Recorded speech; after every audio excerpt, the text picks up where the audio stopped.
Hey, it's me. Me, the guys with 5 eyes that you see. And we're on the road to my future length documentary. Andre 3000, and P. Diddy, and the future of hip hop. I really don't know what I'm gonna call it yet, but I just can't wait to present that to you guys. It's gonna take a lot of time, a lot of research, but hopefully it's gonna be my best video yet. But till we get to that point, I'm gonna make a quick video about P. Diddy and the things we kind of already know about the industry, but what people kind of should be asking post this lawsuit with Cassie. So, Cassie, I don't know how to pronounce it. Let's go with Cassie. Is a former girlfriend of P. Diddy who they both met each other when she was like 19 or so. He was like in his late 30s, mid 30s, back in the early 2000s or early aughts. And since then, their relationship has been nothing but destruction and turmoil, as we see through the lawsuit, of which everything has been exposed about what P. Diddy was doing to her. And due to the fact that this thing got settled instead of P. Diddy trying to fight her with it, kind of confirms a lot of things that we know about Diddy, right? So I'm going to go through a quick list about this, and then I'm just going to kind of go off of my thoughts personally about it and what we could learn from this. So before I proceed any further, just want to give thanks to the Most High, Yahweh Bahashem, Yahweh Shai Bahashem, or Hak Kadesh. And with that, let's continue. So here are some things that Mr. Diddy has done to her.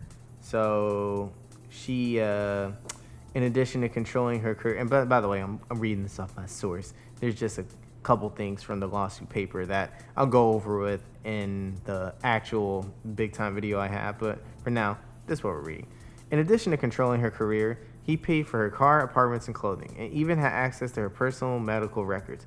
According to the suit, the results from an MRI scan she had for memory loss, possibly caused by drug use or by beating she says she suffered from Mr. Combs, went directly to Mr. Combs, so he can make sure that no one else could get that. Mr. Combs also provided Miss Ventura with copious amounts of drugs, including ecstasy and ketamine, and urged her to take them, the suit says, and often became violent, beating her multiple times a year. In one incident in Los Angeles in 2009, he became enraged when he saw Miss Ventura talking to another talent agent, then pushed her into a car and kicked her repeatedly in the face, making her bleed. According to the suit, Mr. Combs then had his staff bring her to the hotel room to recuperate for a week. She asked to go home to her parents, and he refused. And if you listen to this, also, it says that in one incident described in the court, she says in early 2012, Combs grew so angry about her dating rapper Kid Cudi that he basically had his car set on fire. And there's a person on Twitter back in 2014 that actually says, hey, apparently Diddy set Kid Cudi's car on fire. So again, that lets you know that probably was real then, just based off the timing of it, right? Even if it's on Twitter, still, the timing, there are no coincidences. That definitely happened. And the Kid Cudi's car exploded, which is exaggeration. It just got set on fire in his driveway. So what you're kind of getting, the thing about Diddy is that he's controlling her, he's beating on her, loading up with her with drugs. This is basically his Peppa Pig meat bag sacket.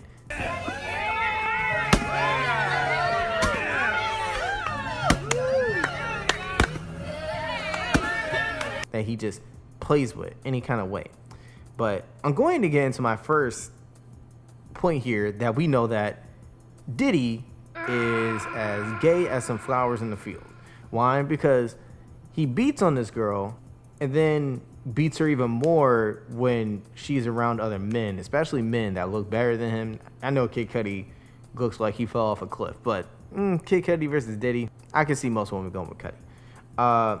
It says here that according to the suit, Mr. Combs called these encounters freak-offs. What are freak-offs? A few years into the relationship, he began coercing her to engage in a fantasy of his called voyeurism, in which she was directed to have intercourse with a succession of male prostitutes, while Mr. Combs watched, played with himself, and took pictures. All right? So that's what the freak-offs.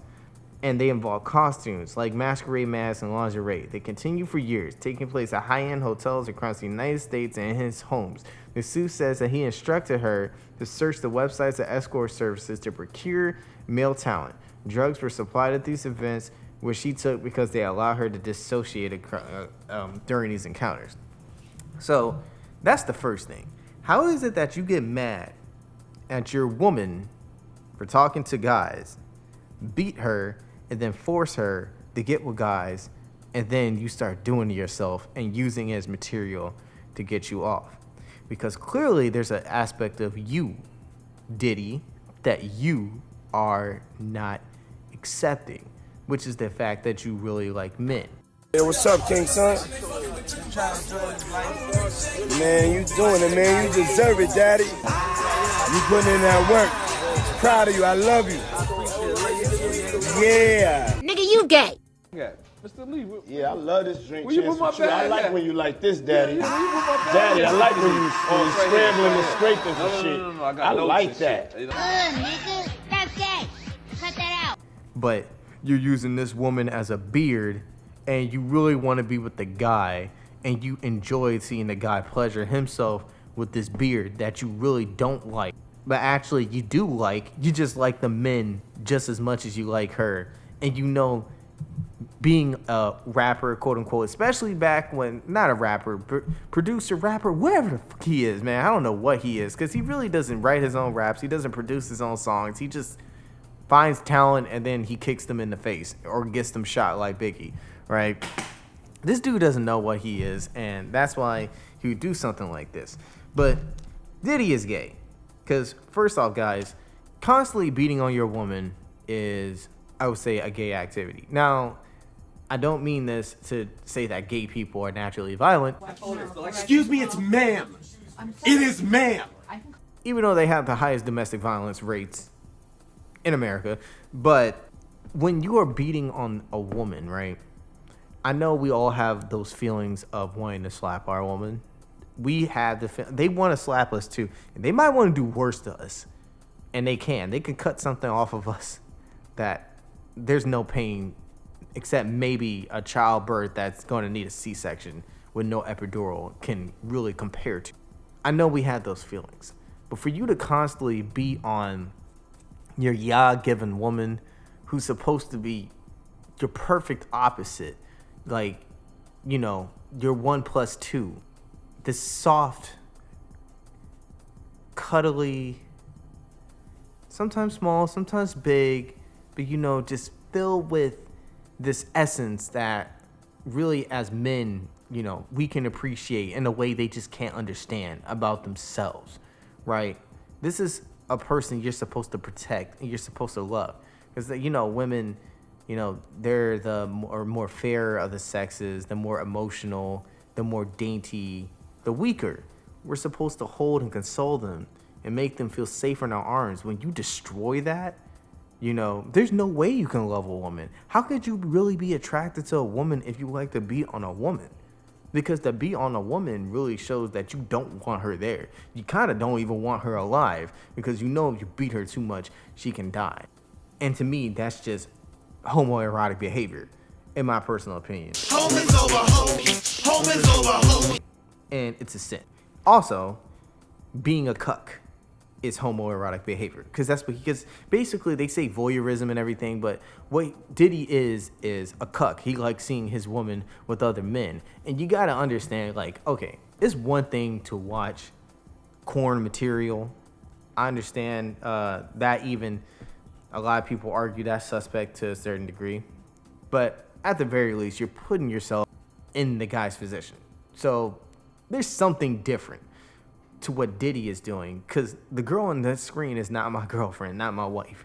This is his woman getting ran through by who knows what these guys are, where they come from. They're also soiling her too, because who knows what they have. They're on these underground sites, especially back in the late aughts, 2009, 10, you know, freaking Backpage is still going strong. Who knows what these guys, and they're doing drugs. She don't even know or remember how many guys were, how many at one time. That's just disgusting. You know, this is the woman that you're going to do your thing with too, and she's got all kinds of DNA, let's say it, DNA sliming all over her. Like it's some like Urojosuke Legend of the Overfiend. You know what I'm saying? Like, oh my, the image of it is disgusting. And for him to want to watch and see that, I know that he's probably participating. And another thing that's crazy is if he was getting all this male talent, who was he actually putting her with too? Because, you know, you hear these rumors of him being with all these. No, they're not rumors. It's true. He was around Usher as a child. We used to wake up and, I mean, damn, pause, but like, just I mean, back in the days when he was like 10 and I was a little bit older, his older brother, we used to fight over the Frosted Flakes. You know what I'm saying? Before pause was invented. He was around Justin Bieber when he was young. You know, where we hanging out and what we doing, we can't really disclose. He also was around Ja Rule when he was young, and there was one guy that talked about how Ja, like, you know, his cousin Ja, he saw Ja and him in some towels, just in a weird context. He probably got her to smash some celebrity dudes too, some up and coming rappers. If you speak to Jodeci or Puffy or any of them niggas, they been at my house. They all see me. They all know I'm a big nigga. Pause. She was probably an offering piece for when he would sign people, or because back then he was still kind of signing people onto the label. Ain't nobody there now, and there's a reason why he's ran through over 30 artists. He was probably offering her up, probably like, if you want to sign, can you at least let me see you do this? He probably made Drake even do it. Who knows? And if Drake said no, that's why there's that rumor of him slapping him and peeing on him in the theater, you know. But when you have a woman, men, the worst thing you can do is destroy that trust, because that's probably the most important part of the relationship between that man and a woman, is your ability to protect her. Because if you protect her and give her your seed and protect your seed, then you complete the cycle for the next generation. That's the most important thing, besides, you know, worshiping Yah and Yahweh Shai, that we can really be doing on this earth, because that's how we continue the legacy, and that's also how we continue the worshiping of Yahweh with new beings, right? But he's definitely gay, because you got to be gay to not only beat on your girl, but to watch other dudes beat on your girl in other ways. And you know what? Who knows? He probably made them beat on her too. Second thing is, he is violent.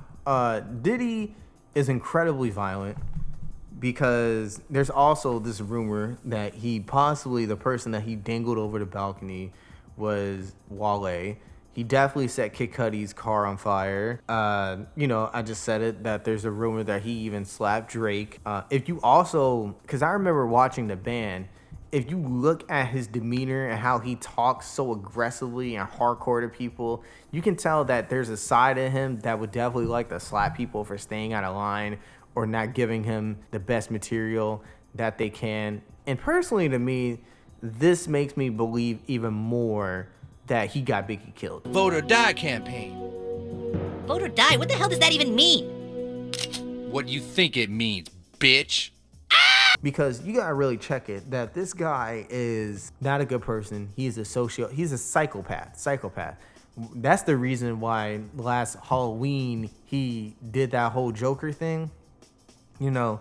And people, I would definitely like to tell you, this is why you don't dress up for Halloween. And the more intensely you dress up for Halloween, the more you're letting people know you're trying to get possessed by a spirit and you're trying to become a caricature.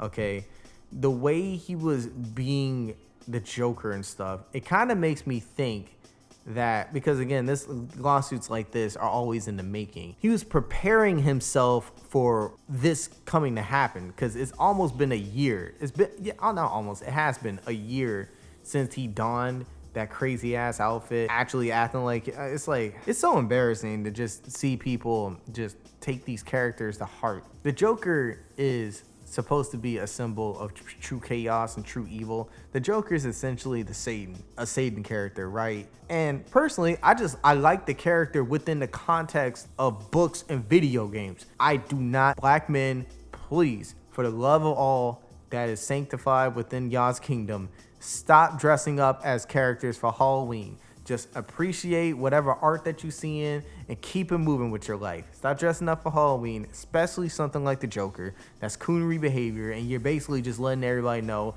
that you're probably liable to shoot people.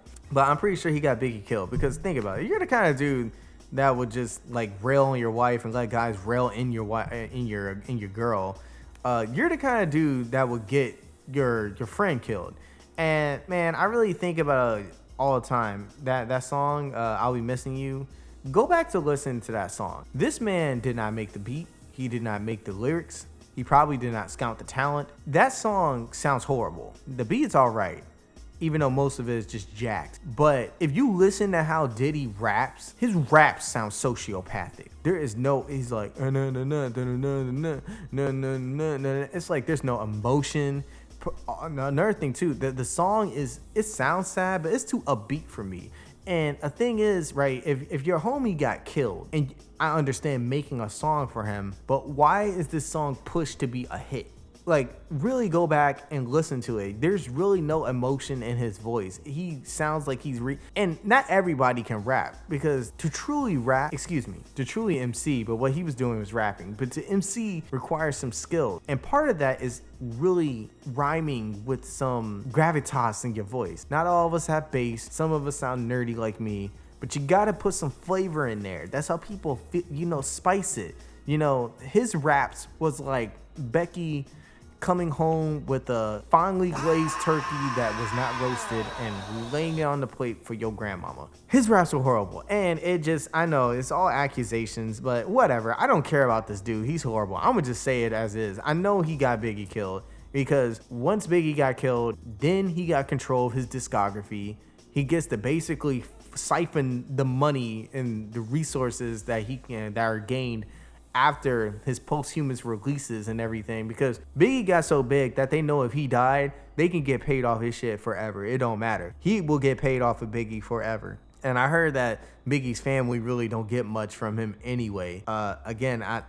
He been in the industry. He knew what it would take. Because the thing is, once Biggie died, his label was never ever going to be really big for that long. They could have their couple-year run with Mace and everything like that. But once Biggie died, that was it for the label. So he basically sold off the future of the label for Biggie, and it paid off for him.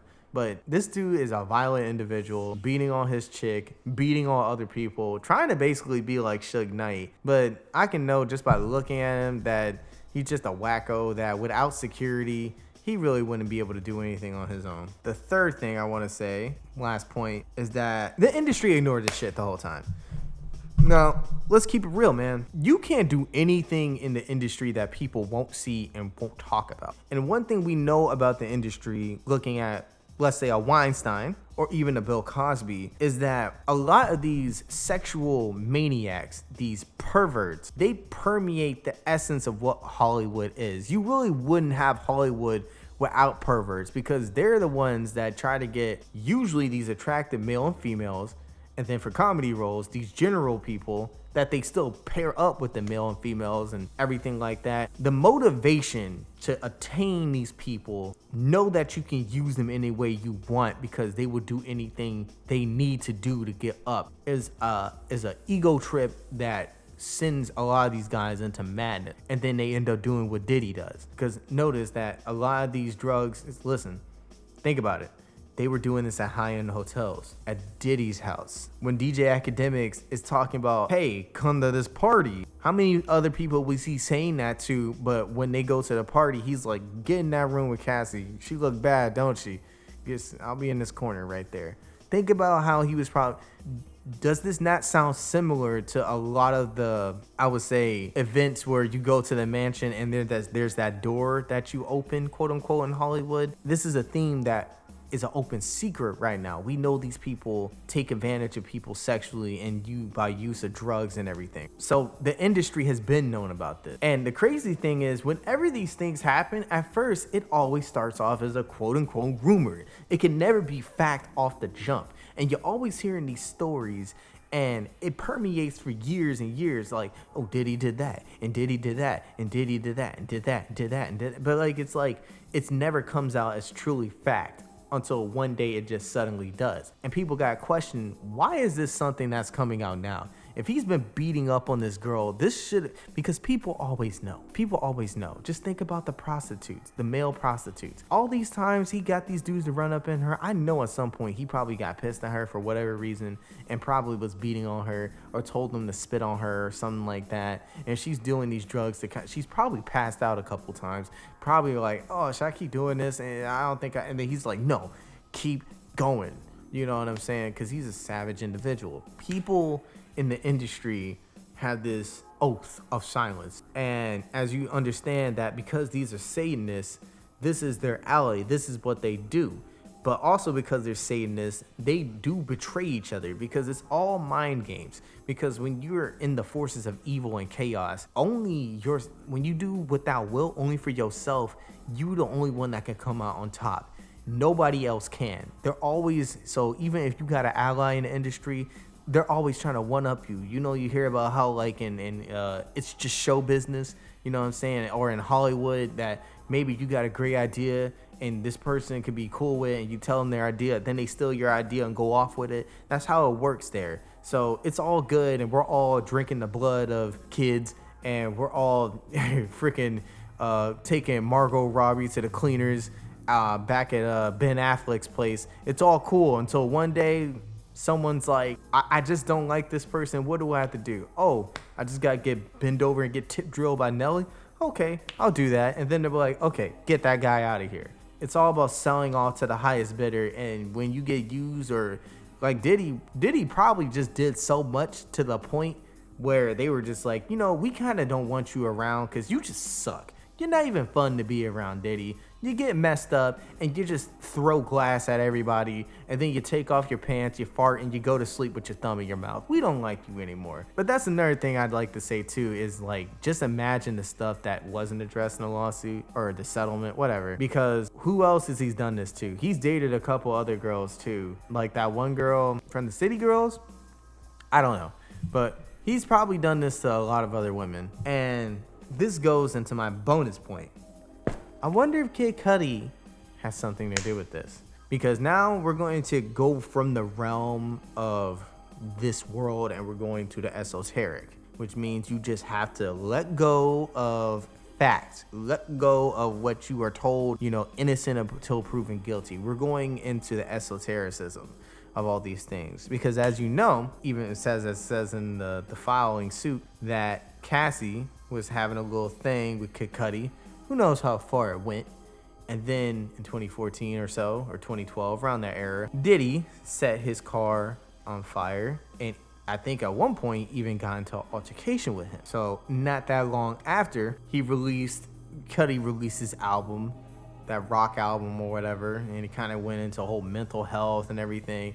And then he had that issue with Kanye West and all that stuff, right? So you see him show up to the Met Gala looking like he went through every episode of The Handmaid's Tale and came out with his tail between his legs in that, was it like a wedding dress? I don't know what he was wearing. Awful. Holding some white man's hand. Don't know what that was about either. Well, I didn't know what that was about. And then he had that SNL thing where he put on the dress, quote unquote, as an ode to Kurt Cobain. And then eventually you see him in the House Party movie, that evil movie, which also proves that LeBron is a Satanist, where, again, quote unquote, in LeBron's house or whoever's house it was, there is a facility where they are under, you know, it's the Illuminati, it's the Masons, you know, the checkerboard patterns, they're drinking blood with the Roman architecture, and they have some Sambos, which is crazy. It kills me. They literally have Sambos fighting to the death in that movie, and nobody really thought, why is this in a movie called House Party? Like, did you not see the previous House Parties? This is dark.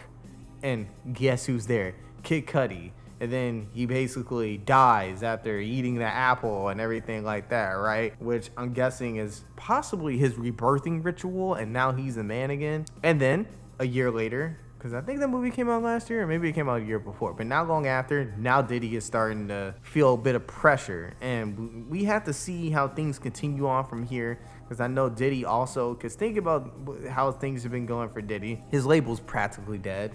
He lost that Ciroc CEO sponsorship or whatever. Now he's regulated, because that made, you know, I thought about it, like, why is this nigga doing Uber Eats commercials? And I'm like, oh, that was a desperate play, because he needs to have something, because we really don't see much of him unless he's acting crazy like the Joker and trying to put himself out there. So maybe Kid Cudi has been doing a couple under the table deals under his you know what, and maybe something's coming out of that. You know, these are the kind of offerings he's making to get Diddy about the paint. It makes me kind of worried, because I wonder if something bad's about to happen really soon But to end this all off, these are your superhero folks. These are your idols. The industry is doing it once again. Again, nobody in the industry wanted to speak up about what was happening to Cassie. You know damn well for the fact, whether it was some drivers or some housemaids or whatever, people knew that he beat on her, because everyone knows when someone's getting beat on by their husband or whatever like that. But usually with us in those cases, unless, you call the police and the woman kind of goes back to him, which unfortunately this is kind of what Cassie was doing because she wanted the fame, she wanted the money. Basically this is what selling your soul to the devil looks like, folks, when you get in the industry.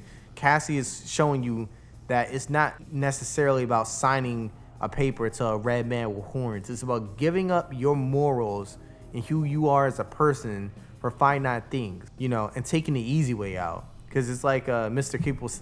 Keep It Simple says, these people don't have jobs really at all, and if they actually use their music for good, they would have a job, but they use their music for solely entertainment, nothing to really learn from a person, nor to culture them and give them retrospective or anything like that. So really, if you're just an entertainer, you don't have a job because you end up becoming a product. And I feel sorry for her, but that's also the path that she chose. And Diddy, he made use of her. He made work of her. And that's just how the industry is. So of course, no one's going to say anything until they have a problem with Diddy.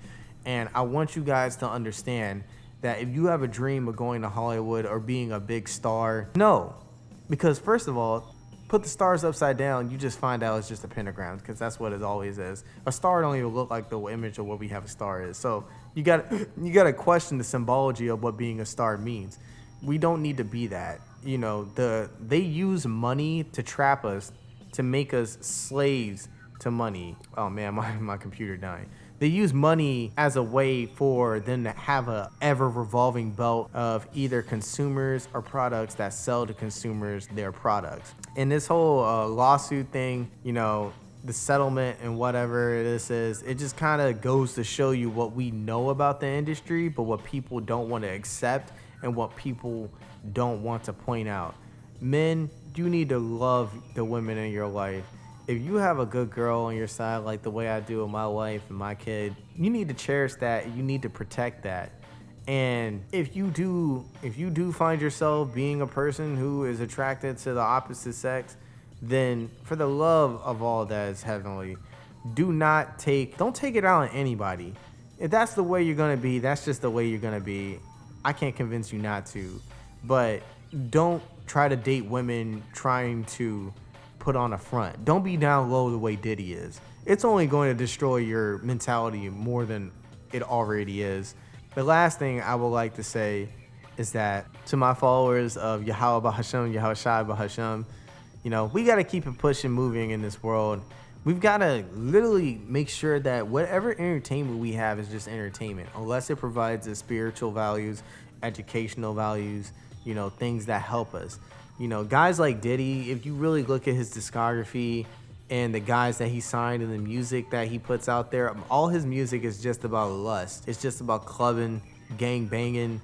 He's not a man who's serious about anything. He's just a man that gets paid to sell alcohol and BS music to the community, but thinks he is so cool, thinks he is so cute, that he's so important to the world. These celebrities are not important. They literally are part of a Ponzi scheme, my nigga. They are part of a Ponzi scheme. That is what Hollywood entertainment is. Entertainment is a Ponzi scheme where basically, the guys at the top give money to people below them to get more people below them into the industry. And the more people that they have and extend, because they trickle this money out. There are so many athletes and so many entertainers that go broke because they make you think they have all this money when it's very few. It's only the ones that do everything these people ask for. They do the Diddying. They get diddlered by the Diddy, right? And that's how they kind of get a bit up into the pyramid. They would never reach the top because we know them. They're too known. That's exclusive. But that middle ground where they can be multimillionaires and even in some cases billionaires, not the trillionaires and not the people with so much money and land. They don't really have money. They just have ownership, right? They can't be that, but they can get in that middle. But what they need constantly is they need the base to expand. And The industry is a pyramid. It's the perfect pyramid scheme because the money that they get from the outside world will constantly come in, and because they sell the image better than anyone else because they have supreme control over the magic, right? They will always have people coming and trying to work. Now, the one reason that the industry is having problems today is because because of prophecy, because eventually at some point people will get tired of this BS, and that's something they can't escape. But for the most part, the industry, the politics, the entertainment, sports, it is like the perfect kind of Ponzi scheme that we have out there because people are looking for gods to worship. We have to worship. We're beings that have to worship. Why? Because we're created. But we don't want to accept Yahweh because that would require us to be accountable, and that would require us to have true fear of the Lord, right? So a lot of people don't believe, even they say they believe in God and believe in Jesus. If you out here and you got like 3 different LeBron James, Miami Heat, and Cleveland and Lakers jerseys, you probably don't believe in Yahweh. You don't have a God. LeBron is your God. So there are a lot of people out there where Diddy or Biggie is their God, and they take advantage of these dudes because, shoot, who knows what he was doing to Biggie? Who knows what he was doing to Mace? Who knows what he was doing to Machine Gun Kelly? Who knows what this dude does to anybody? And that's the big problem with it. You can't let the industry dictate how we live our lives because look at how they're living their lives. Anyways, see you guys later.